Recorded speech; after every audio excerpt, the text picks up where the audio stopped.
Qubadlı rayon İcra Hakimiyyətinin təşkilatçılığı ilə Sumqayıt Şəhidlər Xiyabanında Qarabağda lokal xarakterli antiterror tədbirlərinin keçirilməsi zamanı 20 sentyabr 2023-cü il tarixdə Xocavənd rayonunda şəhid olan Qubadlı şəhər sakini Baş Leytenant Zamin Xəqani oğlu Abbasovun doğum günü tədbiri keçirilib. Tədbirdə çıxış edən Qubadlı rayon İcra Hakimiyyəti başçısının müavini Allahverdi Haqverdiyev qeyd edib ki, Vətən müharibəsində qəhrəmancasına döyüşən, ölkəmizin ərazi bütövlüyü uğrunda canlarını fəda edən əsgər və zabitlərimizin qəhrəmanlığı, xalqın birliyi və ədalətli mövqeyi, dəmir yumruqda birləşərək işğalçıya sarsıdıcı zərbələr vurub. Həmçinin 2023-cü il 19-20 sentyabr tarixlərində Azərbaycan Konstitusiya quruluşunun bərpa edilməsi məqsədi ilə bölgədə aparılan antiterror tədbirləri nəticəsində Azərbaycan öz suverenliyini tam bərpa edib. Şəhidimizin anası şəhid ailələrinə göstərilən diqqət və qayğıya görə Prezident İlham Əliyevə, birinci vitse-prezident Mehriban Əliyevaya minnətdarlığını bildirib. Çıxışlarda qeyd edilib ki, şəhid Zamin Abbasov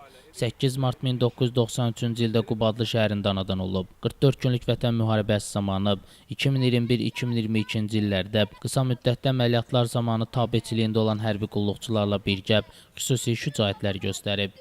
Tədbir iştirakçıları daha sonra Bakı şəhər Şəhidlər Xiyabanında 1-ci Qarabağ müharibəsində torpaqlarımızın müdafiəsi uğrunda qəhrəmancasına şəhid olan Yunis Xəliloğlu Qarayevin 50 illik yubileyini qeyd ediblər. Qubadlı rayon İcra Hakimiyyəti başçısının müavini Allahverdi Haqverdiyev bildirib ki, 1-ci Qarabağ müharibəsində Qubadlı rayonundan 238 nəfəri şəhid olub. Şəhidimizin qardaşı oğlu şəhid ailələrinə göstərdiyi diqqət və qayğıya görə Prezident İlham Əliyevə, birinci vitse-prezident Mehriban Əliyevaya minnətdarlığını bildirib. Çıxışlarda diqqətə çatdırılıb ki, Yunis Qarayev 1975-ci il mart ayının 8-də Zəngəzur mahalı Qubadlı rayonunun Xanlıq kəndində anadan olub. Onun son döyüşü 1993-cü il avqust ayının 31-də Füzuli rayonunun Mahmudlu kəndində olub. Həmin gün düşmənin xeyli sayda canlı qüvvə və hərbi texnikası məhv edilib. Düşmənlə üzbəüz vuruşan Yunis ağır yaralanır. Hərbi hospitalın həkimləri 18 yaşlı gənc döyüşçünün həyatını xilas etmək məqsədi ilə 11 gün gərgin mübarizə aparır. Lakin onu ölümün pəncəsindən xilas edə bilməyiblər.